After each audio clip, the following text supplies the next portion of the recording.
বরবাদে শাকিবের মামা আবার যুক্ত হয়েছেন ফ্রেঞ্চ সিনেমাতে। ইন্তেখাব দিনার যে একজন বলিষ্ঠ অভিনেতা বাংলাদেশের জন্য, এবার সেও যুক্ত হয়েছে প্রিন্স সিনেমাতে। সেটা ইতিমধ্যে প্রকাশ করেছে সিনেমাটির প্রযোজনা প্রতিষ্ঠান ক্রিয়েটিভ ল্যান্ড। অন্যদিকে শাকিব খানও প্রস্তুত সিনেমাটির শুটিংয়ে নামার জন্য। আর একটি গানের দৃশ্য বাকি রয়েছে সোলজার সিনেমার। ওটা শেষ করেই শাকিব খুব দ্রুতই নেমে পড়বে প্রিন্স সিনেমার শুটিংয়ে, যেটা এখন নিশ্চিত হয়ে গেছে। একের পর এক যে সিনেমাতে কে কে থাকছে সেটা প্রকাশ করা হচ্ছে প্রযোজনা প্রতিষ্ঠান থেকে। খুব শীঘ্রই উন্মোচন করা হবে শাকিব খানের ফার্স্ট লুক পোস্টার।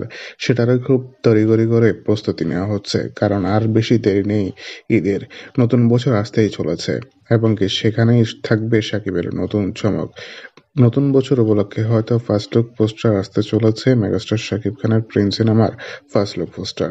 তো বন্ধুরা, ভিডিওটি নিয়ে আপনাদের মতামত চাইলে আমার ভিডিওর কমেন্ট বক্সে